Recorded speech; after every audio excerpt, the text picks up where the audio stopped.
Bismillahirrahmanirrahim.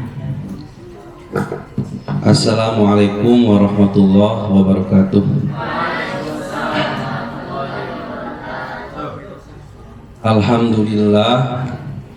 Alhamdulillahilladzi ja'alal islama aqidah wa ja'ala Indonesia daulatan mustaqillah wa ja'ala Pancasila falsafah wa ja'ala Jakarta asimah wa ja'ala Sabang ila Maroke wilayah wa ja'ala Bandung Madinah wa ja'ala Tolabah al-Mahad al-Lugawi ahlal ilmi wal ma'rifah bin amma ba'du. Allahumma sholli ala sayyidina Muhammad wa ala ali sayyidina Muhammad. Siyadatu al-muhtaramin jami al-mudabbirin wal mudabbirat lil mahadil lugawi wa ala ra'sihim al-akh Firman Alamsyah wa al-akh Nabil. Terus apa lagi? Nabil ada lagi. Tumma jami at-thalabah di al-mahad al-lugawi badiun zi bad'in awaddu an atawajjaha kalimat syukri wa takdir li jami'il lujan li hadal barnamaj ala iqamati hadal barnamaj wa ala itahat li al-fursah li tahaddusi fihi. Thumma kam anas sa'id an akuna baina hadratikum fi hadhihi al-jalsah al-mubarakah tashilan li wa tafhiman lakum antiku Indonesiatan ya. Baik teman-teman, sebelum memulai ya, saya ingin cerita sedikit ya. Jadi sekitar 3 hari yang lalu saya ketemu Kang Nabil. Di mana itu? Di markas ya. Terus Kang Nabil bilang, katanya ini anak-anak OMPB mau mengadakan seminar ya, seminar motivasi. Nah ini jujur ya, ini jujur. Ini pertama kali saya ngisi seminar motivasi, pertama kali, dan agak berat ya, agak berat karena saya takut kalau ajakan saya itu tidak sesuai atau perkataan saya tidak sesuai dengan tindakan. Itu tergolong dalam ayat Al-Quran itu kaburo makan ya, begitu. Nah makanya saya usul ini ke panitia, namanya jangan seminar motivasi, terlalu keren ya, itu terlalu apa ya, terlalu alfiah untuk saya yang baru jurumiah begitu ya. Iya, jadi saya usul namanya jangan seminar motivasi. Kalau dulu saya pernah ngisi juga namanya sharing session atau ngopi ya, ngobrol lah begitu, ngobrol santai ya. Kalau seminar motivasi itu kan orang yang memberi motivasi motivator ya. Nah saya bukan motivator itu, saya bukan motivator, dan makanya ini agak berat lah sebetulnya ya. Tapi karena diminta, maka mau tidak mau ya saya berusaha lah untuk semaksimal mungkin menyampaikan apa yang saya mampu ya. Ya, Baik. Saya sedikit cerita tentang, mungkin saya nggak banyak ini ya, nggak banyak ngasih teori lah, lebih ke cerita-cerita saja, pengalaman.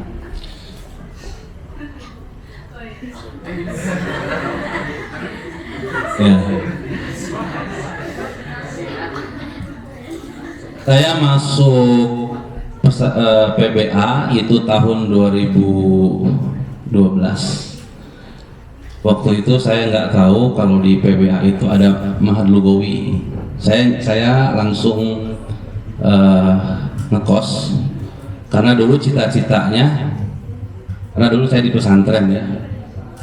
Cita-citanya kalau kuliah merantau itu pengen ngekos, pengen ngontrak gitu ya.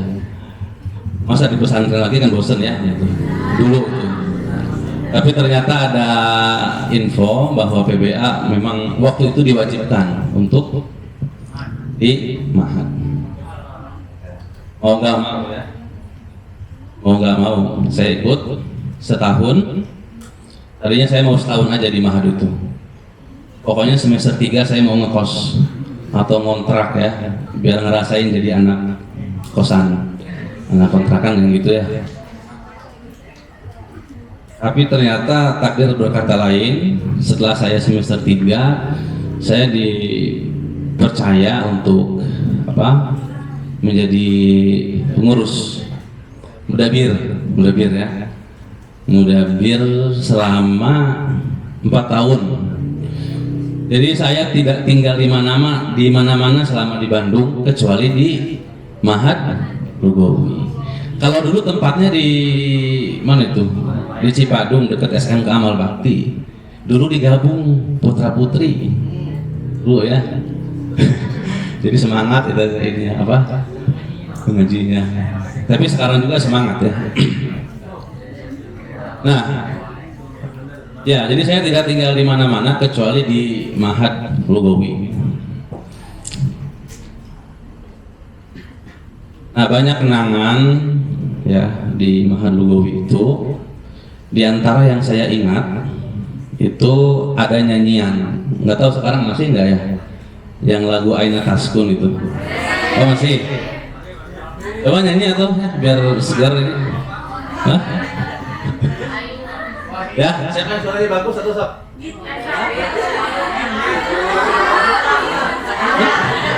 bagus suaranya. Oh, bareng-bareng ya. Hah?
Ya, tepuk tangan ya.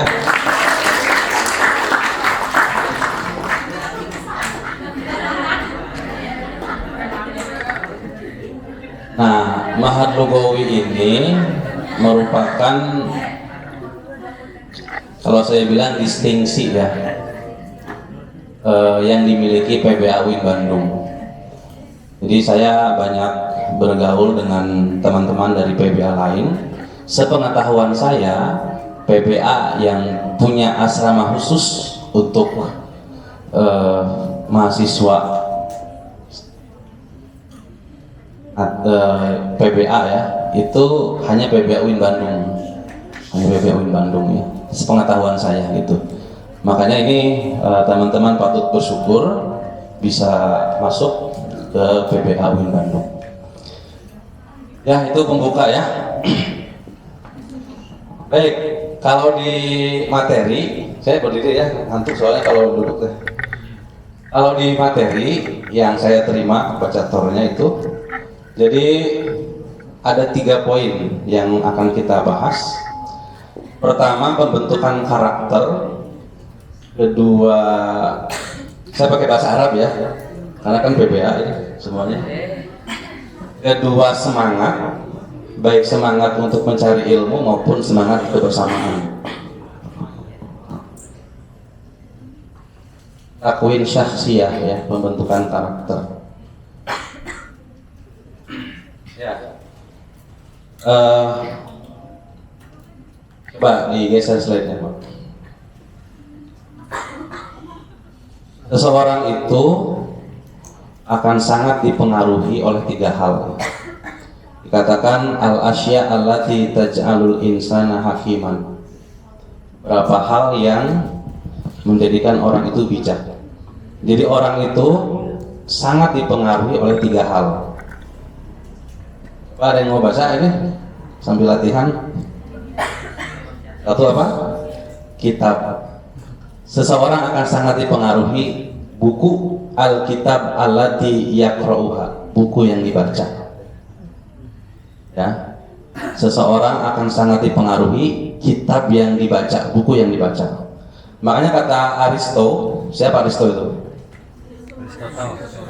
Aristoteles. Kaifa tahkumu ala insanin? Bagaimana kau menilai manusia, seseorang? Kata Aristo, fa'ajaba as'aluhu kam kitaban yaqra' wa madza yaqra'. Berapa banyak yang dibaca dan buku apa yang dibaca. Dalam redaksi lain dikatakan kul madza taqra' sa'aqul laka man anta. Katakan apa yang kamu baca, maka aku akan mengatakan siapa kamu. Apalagi ini teman-teman mahasiswa ya. Jadi ciri khas mahasiswa itu di lemarinya itu banyak buku daripada baju. Lebih banyak buku daripada baju. Ya itu ciri khas mahasiswa. Identitas mahasiswa itu banyak buku. Ya, jadi manusia kita itu akan sangat dipengaruhi oleh buku yang kita baca. Tapi terkadang ada beberapa guru kita yang melarang kita untuk membaca buku tertentu ya. Bukunya dibatasi begitu. Nah, tapi ini dibantah oleh Abbas Mahmud Aqad. Ada yang tahu siapa itu? Pernah dengar namanya? Sebelum sekarang? Apa? Abbas Mahmud Aqad. Coba searching di Google itu. Abbas Mahmud Aqad itu seorang cendekiawan Mesir. Beliau tidak mengenyam pendidikan formal. Mungkin kalau di Indonesia seperti Gus Baha gitu. Tapi ucapan-ucapannya sering dikutip oleh para pembesar Mesir, termasuk Presiden Mesir itu seringkali mengutip pendapat dari Abbas Mahmud Aqad, seorang cendekiawan, sastrawan. Beliau mengatakan, yaqulu lakal mursyidun, para pembimbing, para guru berkata kepadamu, iqra' ma yanfa'uka, baca sesuatu yang bermanfaat bagimu. Tapi kata Abbas apa? Tetapi saya mengatakan, walakin akul bal intafi bima taqra. Apa itu? Tapi ambillah manfaat dari apa yang kau baca. Jadi teman-teman harus banyak baca, dan bacanya baca apa saja. Bacanya baca apa saja. Jangan batasi bacaan kita. Ya. Saya kemarin ngobrol dengan salah satu penjual buku di Bandung, lokasinya dekat kampus ya. Terus dia curhat, katanya, Kang, saya mengalami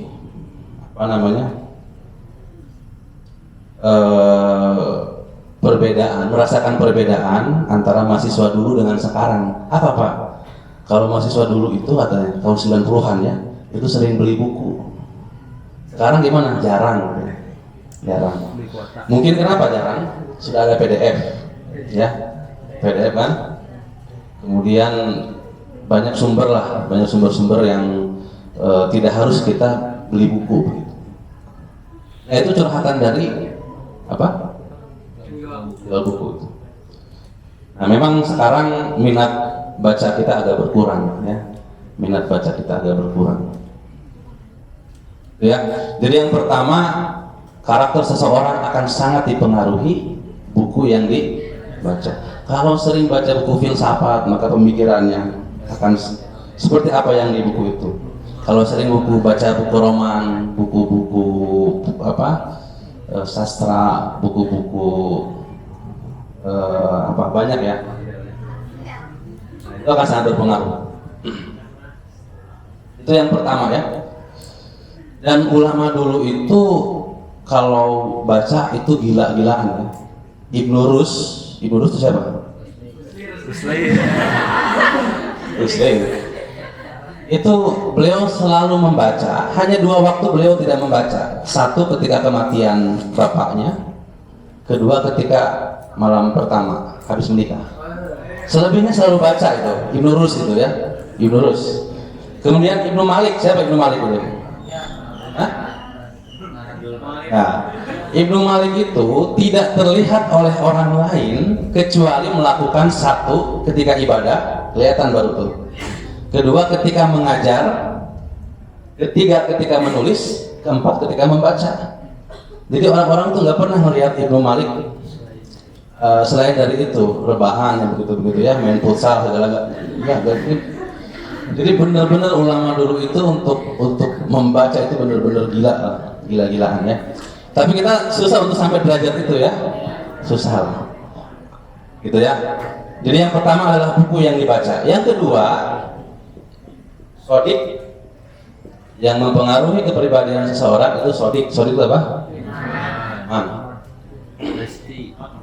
Atau al-ashkhas alladzina yuqabiluhum. Nah, ada pepatah yang mengatakan ar-rajulu ala dini khalilih. Seorang itu tergantung agama temannya. Teman-teman tahu kulit kambing? Nah, kulit kambing itu kalau dia berteman dengan beduk, nah dia pukul-pukul kan? Tapi kalau dia berteman dengan ayat Quran, ditulisi kaligrafi, nah itu jadi mulia, harganya mahal. Padahal sama-sama, ya.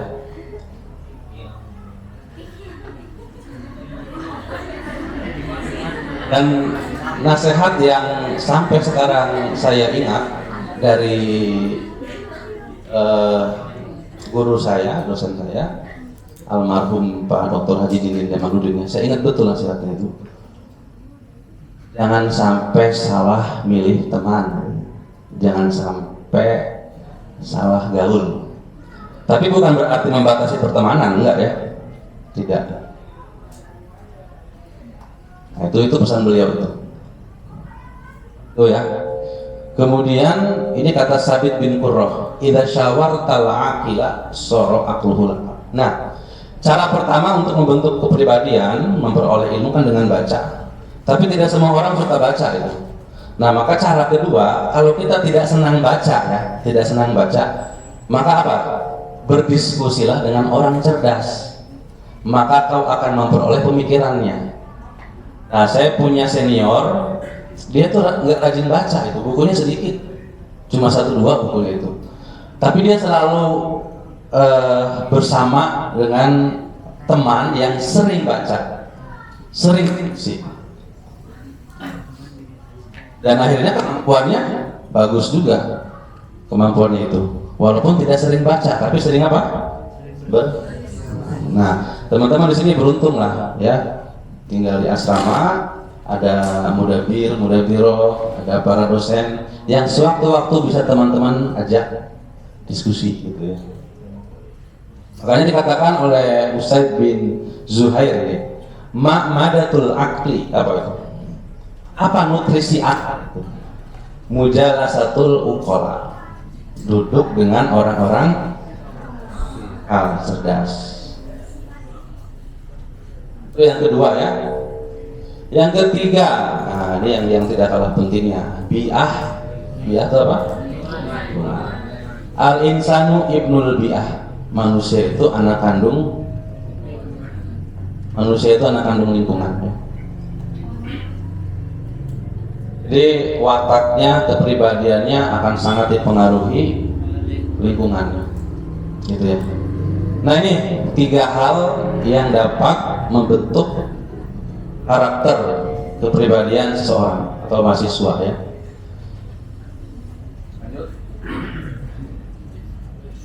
Nah, itu pembahasan pertama ya. Pembahasan kedua itu tentang iqadhul himmah. Iqadhul himmah itu membangkitkan semangat ya. Satu, semangat mencari ilmu. Kedua, semangat kebersamaan, ma'iyah kebersamaan. Nah, sebelum itu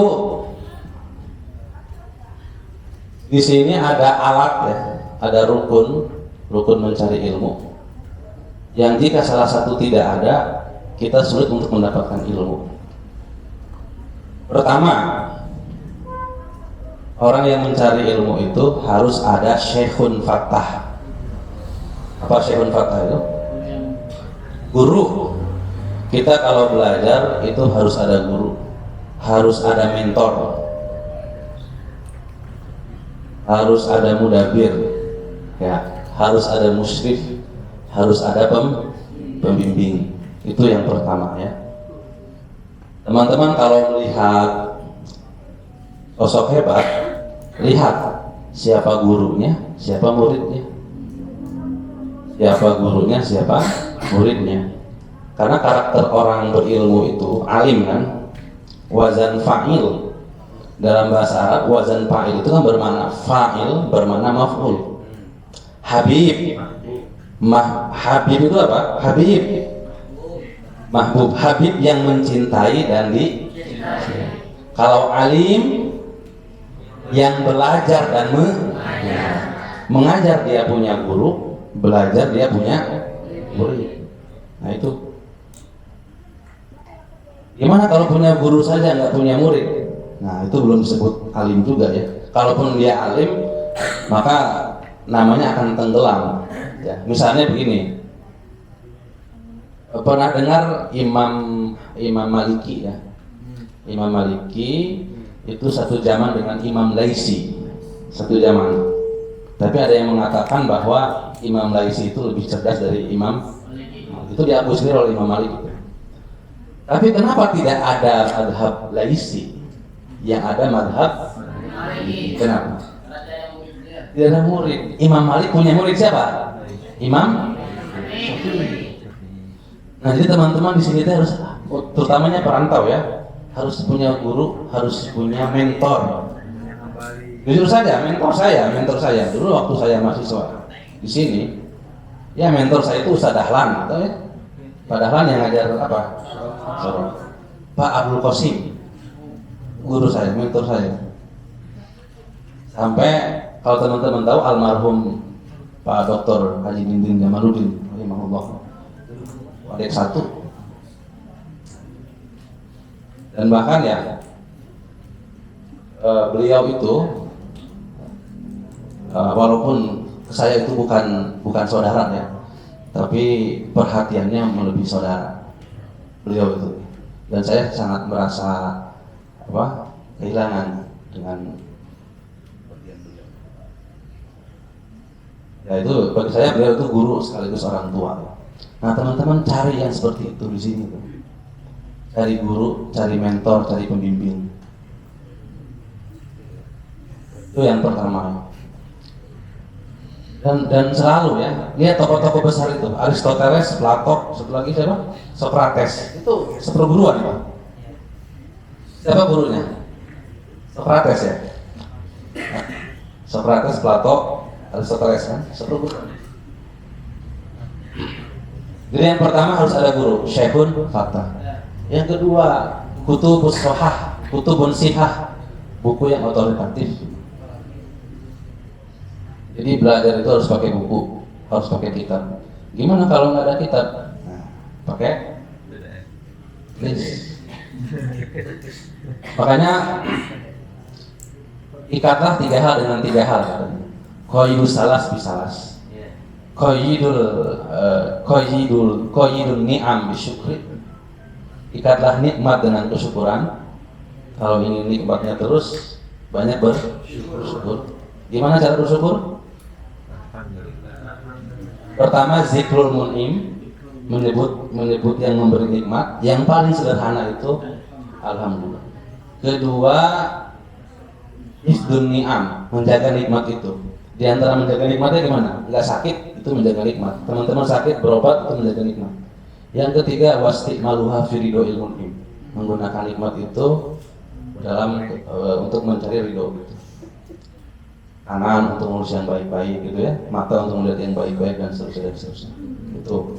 Jadi yang pertama qayyidun ni'am bisyukri. Yang kedua, qayyidul ilma bil kitabah. Ikatlah ilmu dengan tulisan. Saya punya buku tulisan saya itu dari S1 sampai sekarang masih ada 10 buku catatan ya. Itu saya kumpulkan sengaja. Catatan saya tulis di situ. Ya. Nah, yang ketiga agak ini ya. Tapi ini bukan hadis ya. Qayyidul hub bizawaj ya. Qayyidul hubbi, ikatlah cinta. Jadi ikat 3 hal dengan 3 hal. Satu apa? Yang bisyukri. 2 ketiga ya. Tuh, jadi kutub sohah, kutub sohah. Yang ketiga, aklun rojah, akal sehat. Kita harus mengolah 3 hal. 1, olah pikir dengan banyak baca. Kemudian olah rasa dengan banyak zikir. Yang ketiga, olahraga. Hah? Ya banyak lah, main futsal, ya kan? Main bulu tangkis, lari-lari, diterutan dan lain sebagainya. Aklun rojah ya. Akalnya harus sehat itu. Yang keempat, nah ini yang agak susah ya. Mudawamah wa ilhah. Mudawamah itu apa? Konsisten, istiqomah. Ilhah. Ilhah apa? Kelanjutan. Ilhah apa? Mudawamah itu konsisten. Ilhah semangat. Jadi 4 ini harus ada. 4 ini harus ada. Biasanya gurunya ada, dosennya ada, bukunya ada, akal sehat, tapi nggak ada, susah itu. Semangat ada, semangat menggebu-gebu ya. Guru ada, buku ada, akal nggak sehat, nggak bisa. Buku ada, akal sehat, semangat menggebu-gebu, nggak ada guru, nggak ada dosen, susah juga. Jadi 4 ini harus ada nih, salah satu. Nah, yang sering nggak ada yang mana itu coba? Yang sering nggak ada yang mana? Yang akal sehat kepada sehat gitu. Apa yang sering nggak ada apa? Yang mana? Semangat. Mudawamah wa ilhah, konsisten. Nah, makanya saya punya moto di tempat asrama kami itu ya. Motonya qalilun daim khairun min katsirin munqati. Qalilun daim khairun min katsirin munqati. Qalil sedikit tapi terus menerus konsisten lebih baik daripada banyak tapi jarang-jarang. Ya. Nah, itu syaratnya. Nah, orang itu bisa semangat kalau apa? Nih, kenapa kalau semangat? Kalau apa semangat? Yang buat ada penyemangat. Ada apa? Yang buat semangat itu apa? Biasanya. Hah? Yang bikin semangat apa biasanya? Kayak Panor tuh. Atau yang bikin semangat apa biasanya? Belajar yang bikin semangat apa? Tanggal muda.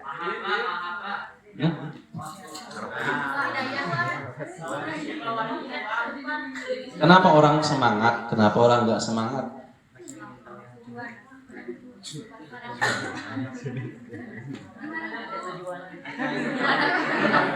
Kenapa?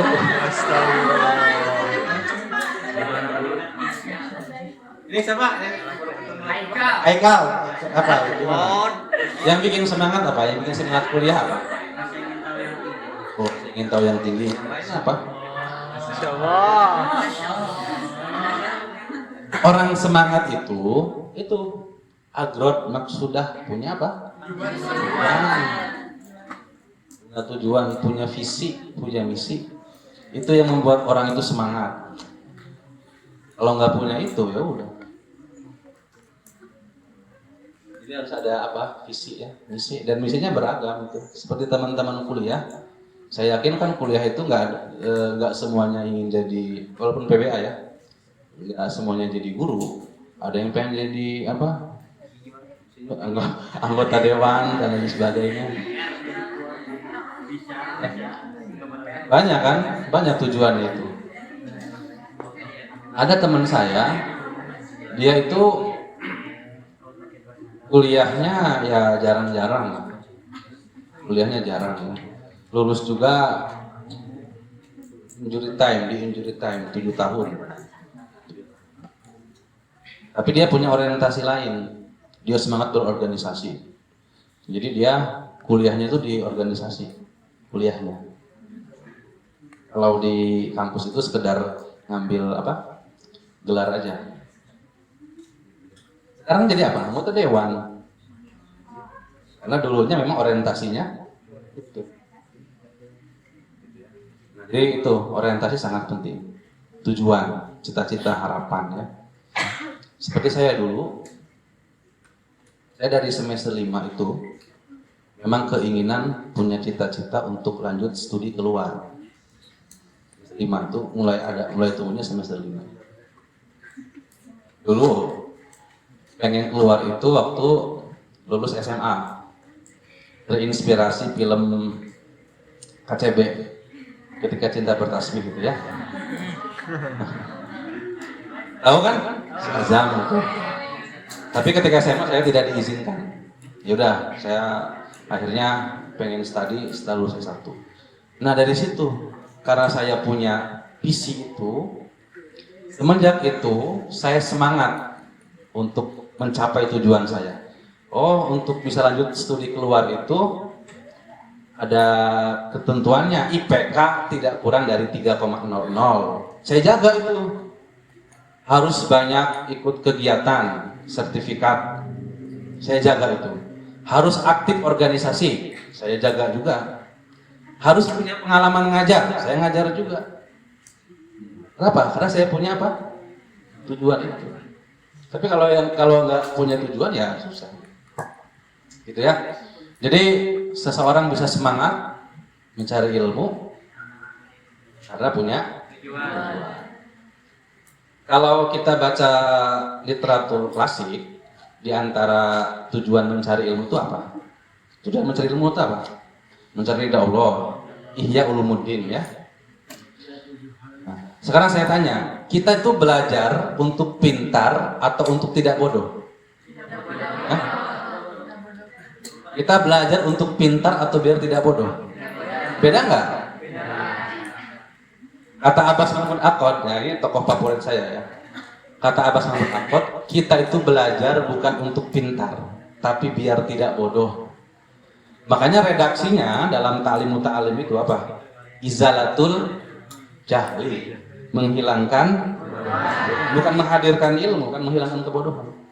Menghilangkan kebodohan itu ya minimal kita tahu sedikit, tapi banyak hal. Nah ya, tahu sedikit, banyak hal. Sedikit-sedikit tapi. Tahu sosiologi sedikit, tahu antropologi sedikit, tahu bahasa sedikit. Ya. Nah itu poin yang kedua ya, thalabul ilmi, semangat. Kemudian yang selanjutnya ma'iyah, berapa menit lagi?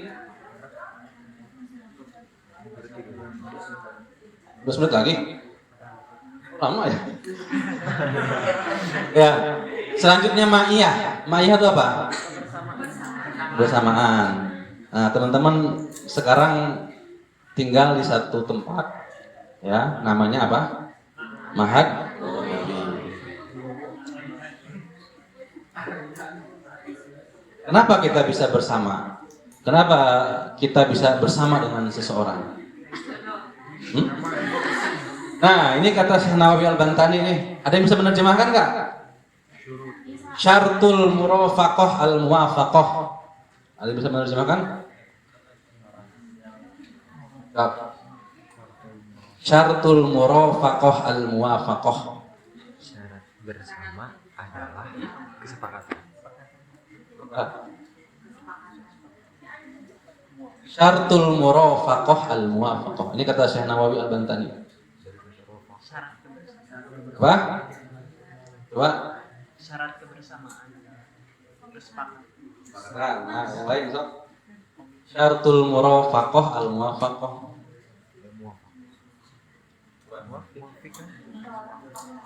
Gimana? Gak apa ya, jangan takut salah sok. Saya sering bilang ya, kita itu punya jatah gagal ya. Setiap orang itu punya jatah gagal. Nah, habiskan di masa muda. Nah, jadi kalau masih kuliah, masih semester 1-2, perbanyak salah gitu. Kalau mau malu-maluin di semester 1-2. Ya. Jadi di fase semester 1-2 itu memang apa ya? Ya mungkin teman-teman nggak ngebayang dulu ya, saya waktu semester 1-2 saya tampil ke depan itu apa joget-joget apalah itu kan. Nah, dulu saya mengalami itu kan fasenya. Itu fasenya. Jadi tidak ada kupu-kupu yang tidak melewati fase menjadi kepompong kan gitu. Jadi sebelum jadi kupu-kupu itu dia jadi apa dulu? Kepompong. Terus ulat dulu ya.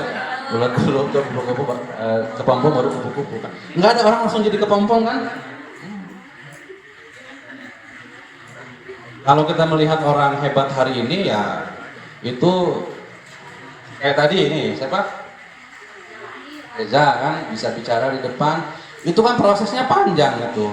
Untuk bisa berdiri di depan itu melewati beberapa tahun kan. Jadi tidak ada apa namanya pohon, tidak ada pohon yang tumbuh yang ditanam kemarin sore, ya kan? Itu kan waktu nanamnya lama. Ya. Nah sekarang teman-teman lagi nanam ini, lagi nanam. Metiknya kapan? Tidak? Iya. Jadi nggak ada orang nanam langsung apa? Jadi panen kan nggak ada. Nah itu ya. Jadi budaya instan itu kadang ditempuh oleh kita. Budaya instan. Ya pokoknya yang instan itu kurang baik. Instan. Silakan sok coba syartul murafaqah al-muwafaqah. Syartul murafaqah al-muwafaqah.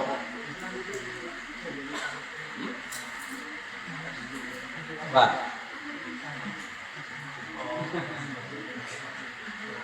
Syartul murafaqah al-muwafaqah.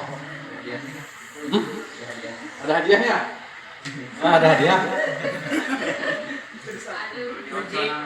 Oh ya ada hadiah lah, nggak apa-apa nih, kenang-kenangan ya. Sok, yang bisa, yang benar ya, bisa dan benar. Sok, sok ada syartul murafaqah al-muwafaqah.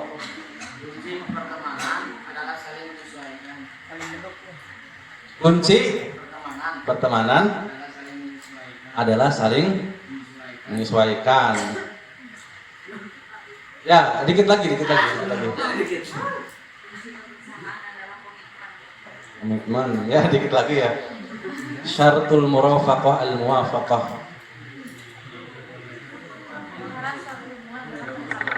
Syarat hubungan adalah kedekatan. Oh, bukan, dikit lagi. Muwafaqah. Syarat suatu hubungan dekat adanya antara kecocokan antara keduanya. Betul. Siapa namanya? Siapa? Sultan. Betul ya, depan Sultan ya. Ya Pak, ini kenangan ya. Ini baru lah kasih beberapa apa? Masih beberapa minggu lah ya. Nah, ada kenang-kenangan ya. Ya.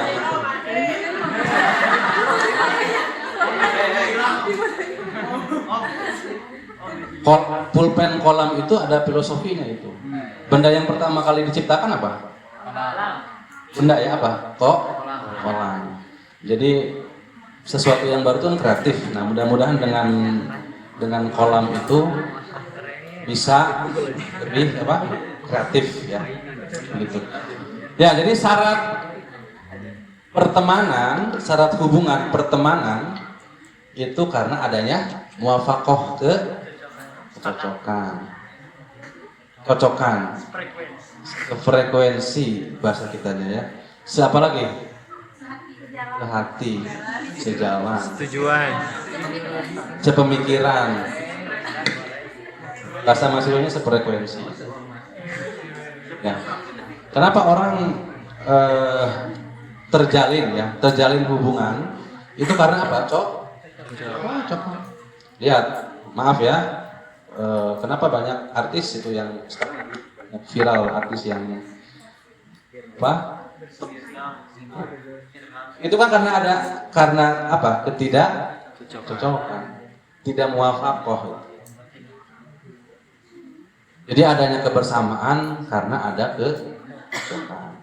Apa yang membuat cocok? Teman-teman kenapa bisa kompak? Hah? Kenapa mau tinggal di sini pengajian? Nah, karena punya apa? Tujuan yang sama, orientasi yang sama. Apa orientasinya?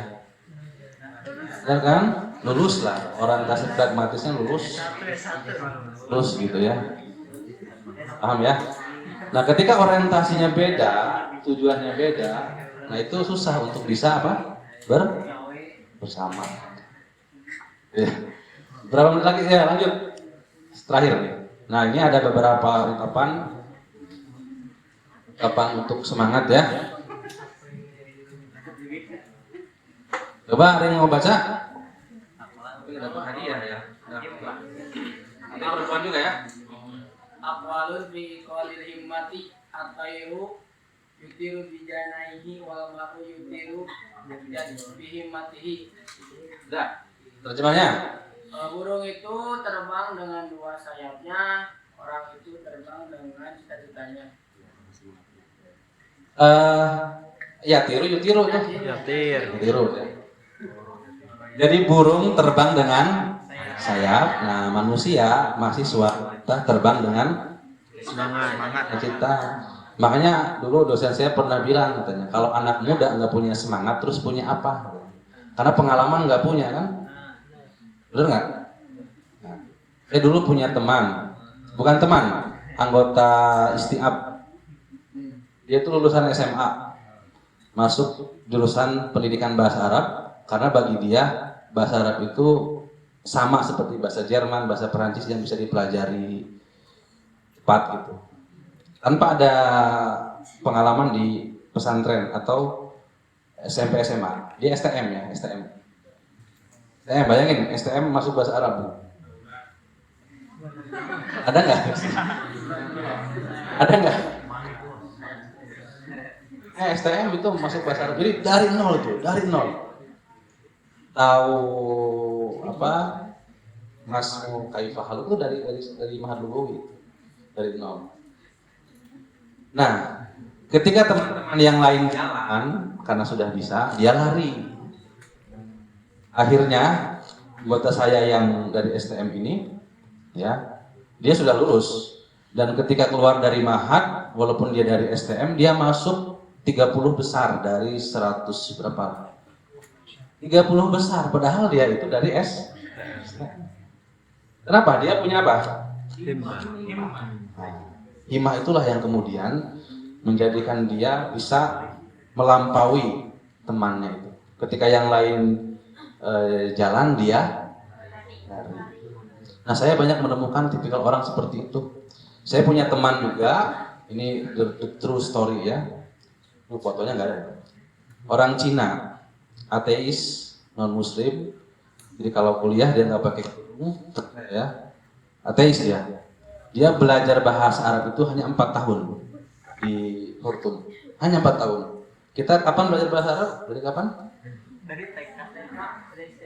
Huruf hijaiyah itu bagian dari bahasa Arab itu.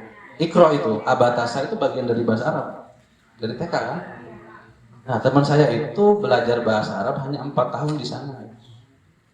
Nah, ketika kelulusan, dia itu terpilih sebagai mahasiswi terbaik kategori mahasiswa asing. Mengalahkan saya, mengalahkan teman-teman yang dari Indo, Malaysia, negara-negara Islam. Padahal dia ateis, baru belajar bahasa Arab di sana 4 tahun, tapi bisa ngalahin. Wah, luar biasa itu kaidahnya, kalamnya luar biasa. Makanya saya suka heran ya, orang-orang Cina itu dia punya keunggulan yang hampir di semua aspek mereka menguasai. Coba, juara olimpiade tiap tahun dari mana? Cina atau Amerika? Bulu tangkis mana? Teknologi? Sampai bahasa Arab pun. Ya, mereka bisa itu. Makanya ada asar yang mengatakan lubul ilma walau. Kenapa Cina? Ternyata memang karakter orang-orang Cina itu pekerja keras itu.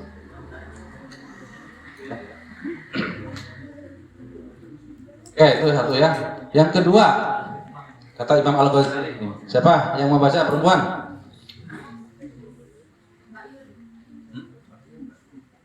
Nanti kalau waktunya sudah habis bilang ya. Oh, 3 menit lagi ya. Ya.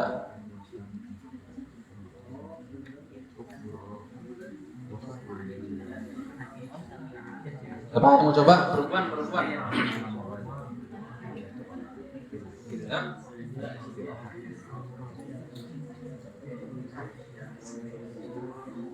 Ya, siapa? Mana perempuan? Kalau Isahnya siapa? Hah? Oh, ini ya, coba.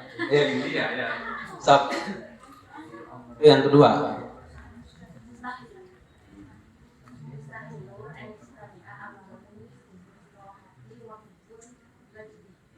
Imam Ghazali itu artinya apa?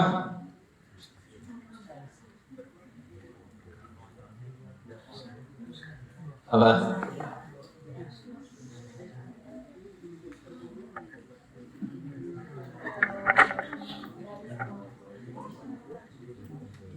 Mana? Sok? Oh.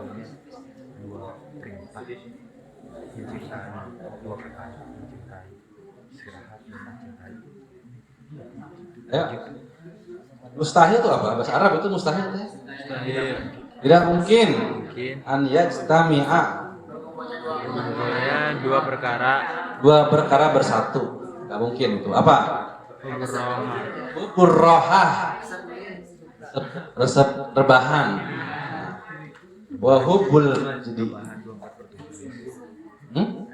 Kemuliaan. Jadi nggak mungkin bersatu itu. Rebahan dengan kemuliaan nggak mungkin bersatu itu. Rebahan dengan kemuliaan tidak mungkin bersatu. Kecuali dia punya privilege. Orang tuanya atau keluarganya baru tuh. Saya pernah baca lelucon ya. Kenapa bayi lahir nangis? Ini lelucon ya, nggak serius. Kenapa bayi lahir nangis? Kenapa bayi lahir nangis? Kaget. Ini saya lihat di Twitter atau di mana. Karena dia menyadari katanya, dia bukan Rafathar, dia bukan anak Rafi. Kehidupan keras kan? Kehidupan keras. Itu di ini ya di Twitter atau di IG atau di mana lupa. Ya. Jadi kalau kita melihat seseorang yang hari ini sampai pada puncak, nah itu pasti dia meninggalkan apa? Roha. Langsung lanjut yang kedua, apa itu? Illatur roha, killatul apa artinya?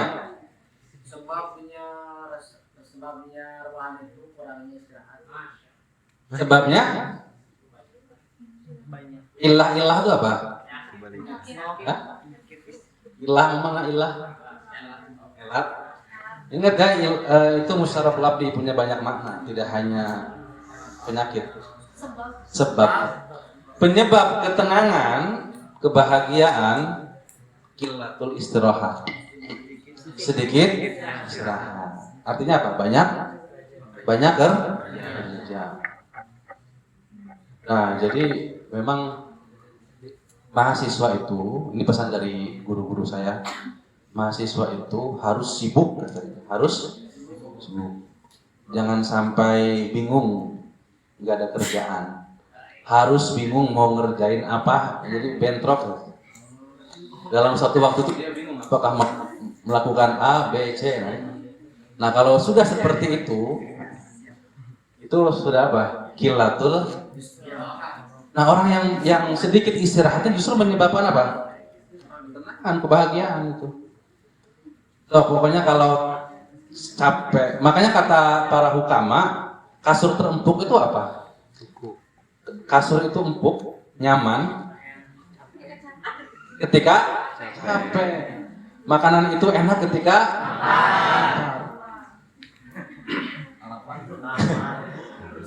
ya gitu ya. Nah, cukup ya. Terus terakhir ada lagi nggak? Coba lupa saya. Habis ya. Itu saja ya. Mungkin nanti ada tanya jawab. Sekali lagi terima kasih. Nanti penutupnya ya.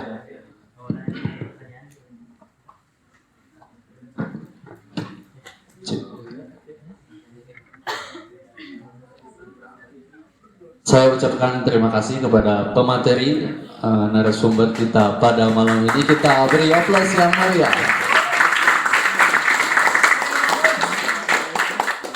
Nah, kalau dari saya Kang Kin ya, sebuah motivasi itu seperti halnya apa coba? Seperti halnya makanan. Kenapa motivasi seperti makanan? Seperti gini nih. Gitu. Kenapa motivasi seperti makanan?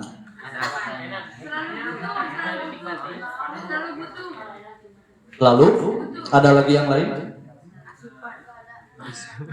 Asupan boleh 50. Ada lagi? Ada lagi yang lain? Motivasi diibaratkan seperti makanan dikarenakan, nah gini, setiap hari kita makan berapa kali? 3 kali sehari. Besoknya mau makan lagi nggak? Besoknya lagi? Kalau tidak makan? Kalau tidak makan? Kata Haikal Mamodar. Ya. Nah, motivasi tersebut bisa dikaitkan seperti makanan karena ketika kita mendapatkan sumber inspirasi, sumber apa yang membuat kita menjadi semangat, itu dibutuhkan setiap waktu, tidak hanya sekali saja, tidak hanya malam ini saja. Gitu. Besok kita butuh motivasi nggak? Besoknya lagi? Karena motivasi itu selalu hilang, tidak kontinuitas, tidak? Gitu. Ya. Makanya sumber motivasi terhebat itu bukan dari motivator. Sumber yang memberikan inspirasi bagi kita itu bukan dari pembicara yang hebat, akan tetapi timbul dari diri sendiri. Maka sesuai dengan yang disampaikan oleh pemateri tadi, ada banyak hal yang mempengaruhi. Nah, sekarang kita sebagai mahasiswa di sini yang sebentar lagi kita akan berpisah ya. Mungkin dari teman-teman memiliki suatu permasalahan atau suatu problem yang ingin ditanyakan ke pemateri, entah itu terkait semangat dalam belajar, gitu ya kan? Entah itu semangat dalam mengaji gitu, ataupun semangat dalam organisasi, karena kita melihat privilege atau latar belakang dari beliau banyak ikut berkecimpung di dunia organisasi gitu. Nah, silakan kita buka 2 pertanyaan terlebih dahulu. Ada yang mau bertanya, Haikal? Silakan. Bisa berdiri, biar kelihatan mukanya.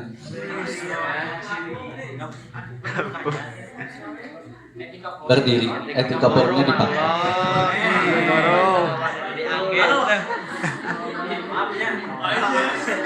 Bismillahirrahmanirrahim.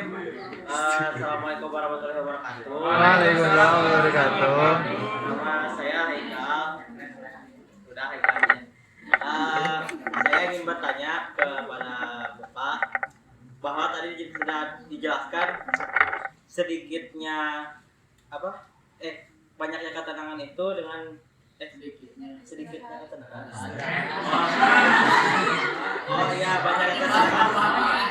Ya, banyaknya kebahagiaan itu dengan sedikitnya istirahat. Nah, yang saya ingin tanyakan, banyak tuh di negara-negara lain tuh yang banyaknya dia tuh pekerjaannya banyak, tapi malah bikin stres gitu. Nah, apakah itu bertentangan gitu, tidak korelasi dengan apa yang tadi disebutkan atau bagaimana? Terus bagaimana cara agar orang tersebut ya tidak stres itu? Apakah ya emang dikurangi pekerjaannya atau bagaimana? Contohnya seperti di negara Jepang mungkin ya? Ya bolehlah, banyak lah. Di negara kita juga banyak. Mau langsung dijawab apa ditanggung? Salah satunya adalah busran. Hangus. Aja mungkin dijawab. Biar kan. Malas nulis pertanyaan. Kalau lagi liburan suka stres nggak? Suka bosen nggak? Kalau lagi liburan? Hah?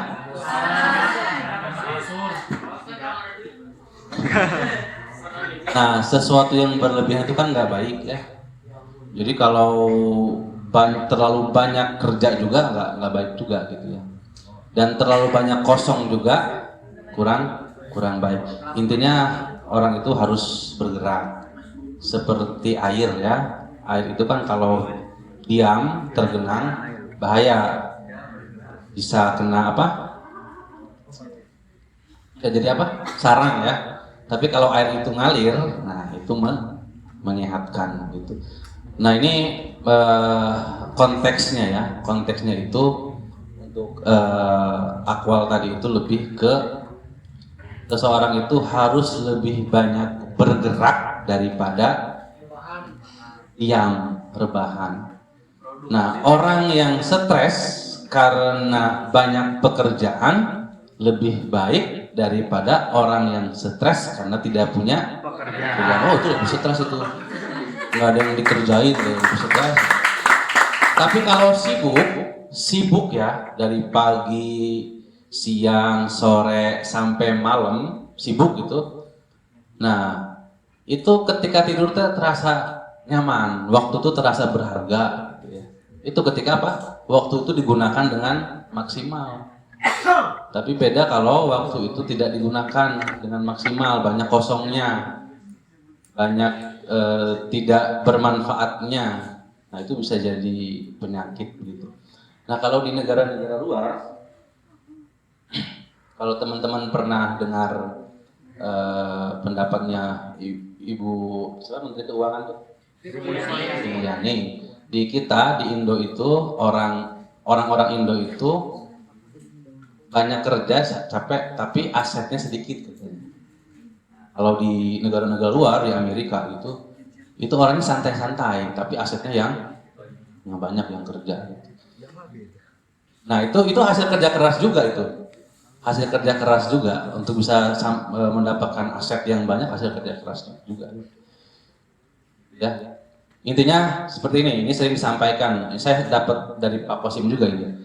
Orang yang stres karena banyak kerjaan, banyak tugas, banyak aktivitas lebih baik ketimbang orang yang stres karena tidak punya pekerjaan. Ya itu ya. Mungkin kurang pas tapi ya itu jawaban dari saya ya. Cukup. Kang Haikal. Mungkin dikarenakan waktunya terbatas, satu pertanyaan lagi dari Akhwat. Kelas Jet itu. Satu pertanyaan. Kan katanya mahasiswa gitu ya. Masa udah maha kayak siswa gitu ya? Oh, mahasantri. Silakan dari akhwat, mungkin ada yang mau bertanya.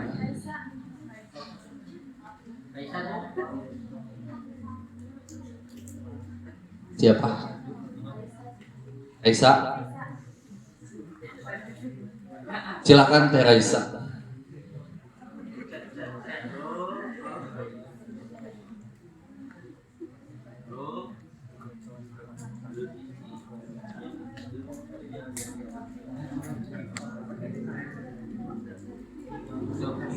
Jadi Teh Raisa?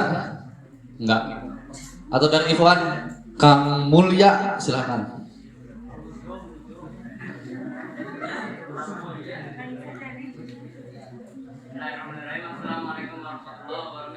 Waalaikumsalam warahmatullahi wabarakatuh. Perkenalkan, nama saya Mulia. Jadi bertanya,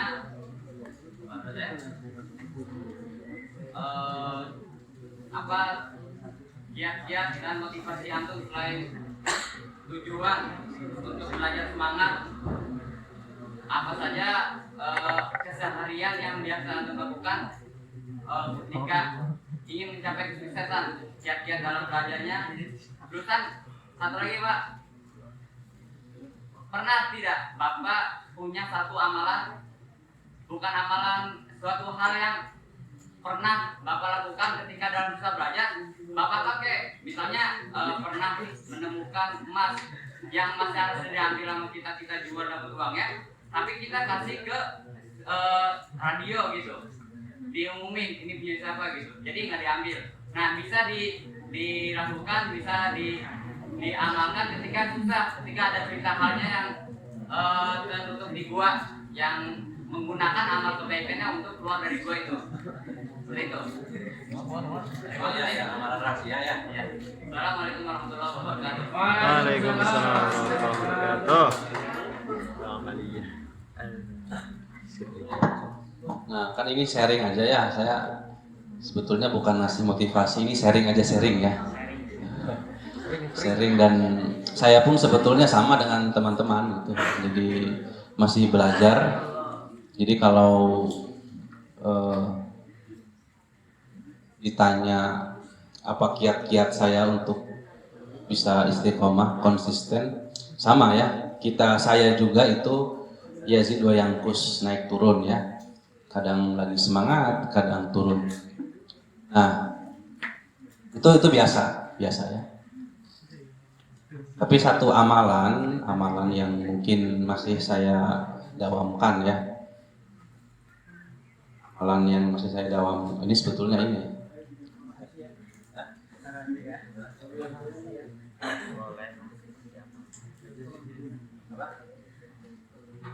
Ya, ini coba saya amalkan ya. Tapi belum tentu menjamin berhasil juga. Tapi saya dapat dari guru saya. Saya menjalankan 3 pola ya. 1, pola makan. Pola makan. Mana ya? Ya. Saya sering tidak makan di ini. Senin Kamis gitu ya.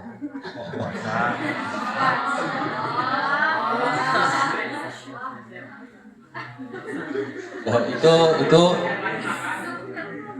nazar saya dulu ketika saya kuliah di Khartoum itu. Kan lulus di sana itu susah ya lulus di sana itu. Maka saya nazar kalau saya lulus saya mau mendawamkan Senin Kamis. Jadi pola makan. Jadi katanya orang yang sering puasa itu sehat. Sumu tasihu. Itu pola makan. Kedua, pola waktu. Pola waktu saya mencoba meniru guru-guru saya atau mentor saya, inspirator saya. Saya suka bangun malam, mandi. Nah, kemudian ya itulah ya, nulis lah, seringnya nulis. Nah, saya juga punya beberapa karya ya dari hasil di malam itu. Gitu. Beberapa karya, ada beberapa karya saya ada 2 yang sudah terbit, 2 lagi proses, 4. Nah itu saya kerjakan kapan? Malam. Nah itu yang dilakukan oleh beberapa penulis hebat, orang-orang besar. Profesor Quraisy Shihab, tahu ya? Kan orang sibuk, ketika ditanya, Prof kapan nulis? Malam, subuh, menjelang subuh ya. Kemudian almarhum Profesor Azumardi Azra, mantan rektor UIN yang sudah meninggal, itu juga sering bangun subuh, nulis malam, puasa. Yang ketiga, pola pikir. Nah, pola pikir saya berusaha semaksimal mungkin untuk menghindari suudzon. Tidak banyak memikirkan yang tidak perlu dipikirkan. Kata Jalaluddin Rumi, di antara seni mengetahui itu adalah mengetahui yang tidak perlu diketahui. Ada hal-hal yang tidak perlu kita ketahui gitu sebetulnya. Tapi memang manusia itu kecenderungannya kepo, selalu ingin tahu. Makanya ada 2 hal yang bisa merusak manusia katanya. Syai'ani yudmironi al-insan. 2 hal yang bisa merusak manusia. 1, al-insyigol bil akhorin, sibuk dengan orang lain. 2, al-insyigol bil madi, sibuk memikirkan masa lalu. Nah, saya berusaha semaksimal mungkin untuk tidak banyak pikiran lah, segera dipikirin, tugas dipikirin. Ya, segera dipikirin lah. Saya berusaha untuk apa? Ya, tetapi caranya bisa bikin awet muda gitu ya. Berusaha untuk tidak banyak pikiran, berusaha untuk tidak hasad. Ada seorang hasad itu iri ya. Ada seorang Badui Arab, usianya 100 tahun. Ditanya, kenapa engkau bisa sampai usia 100 tahun? Katanya. Apa katanya? Taroktul hasada fabaqiyal jasad. Saya meninggalkan hasad, iri, dengki, maka badan saya kekal. Gitu. Saya nggak tahu apakah umur saya nanti sampai kapan ya. Tapi itu saya coba terapkan 3 pola itu. 3 pola itu. 3 pola itu saya terapkan ya. Bukan bermaksud apa ya. Karena ditanya begitu ya. Nah itu amalan pribadi lah yang rahasia sebetulnya ya.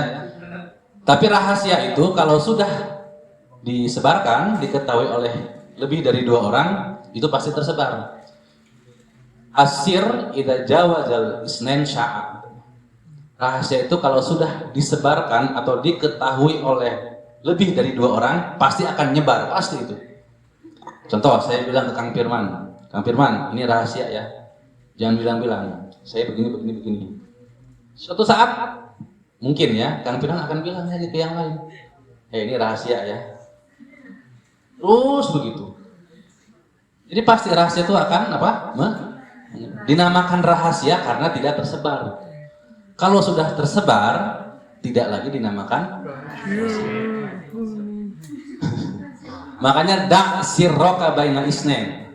Simpan rahasiamu di 2 tempat. Robbaka, Tuhanmu, dan dirimu, qalbaka, hatimu. Nah itu ya. Jadi itu 3 pola yang saya dawamkan begitu ya. Terima kasih banyak atas segala jawaban dari pertanyaan yang dilontarkan oleh teman-teman semuanya.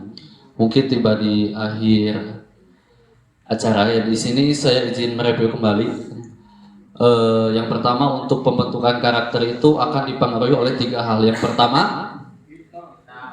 pertama kita buku yang dibaca, yang kedua teman, yang ketiga ada lingkungan. Nah, selanjutnya dalam membangkitkan semangat, yang pertama dalam membangkitkan semangat mencari ilmu itu harus ada guru, yang kedua ada kitab atau buku yang otoritatif. Terus yang ketiga ada akal yang sehat, dan yang keempat ada konsisten dan semangat. Adapun dalam membangkitkan semangat kebersamaan dipengaruhi oleh beberapa hal, di antaranya yang pertama kecocokan dalam berteman. Yang kedua, tadi apa contohnya? Burung itu terbang dengan sayapnya dan manusia terbang dengan dan yang terakhir mustahil dua perkara bersatu, yaitu rebahan dan kemuliaan. Itu mungkin sebelum diakhiri ada closing statement untuk teman-teman. Mau keluar mahad ya. Jadikan kuliah prioritas, ngaji rutinitas, organisasi loyalitas. Nah, itu ya. Itu aja. Kalau closing statement dari saya mengutip dari perkataan Bapak Anies Rashid Baswedan yang mengatakan bahwa seorang pemuda itu memang minim pengalaman, akan tetapi seseorang pemuda itu apa? Ada yang pernah tahu? Seseorang pemuda itu menjanjikan masa depan, makanya terus berkolaborasi dimanapun kita berada, terus berteman dan terus saling menginspirasi satu sama lain. Kita kuatkan kebersamaan supaya manzilah mengaden kan gitu ya. Nah, itu mungkin closing statement dari saya. Tetap semangat dan jaga kebersamaan. Terima kasih. Saya Rizal Rubatia pamit undur diri. Wassalamualaikum warahmatullahi wabarakatuh. Waalaikumsalam.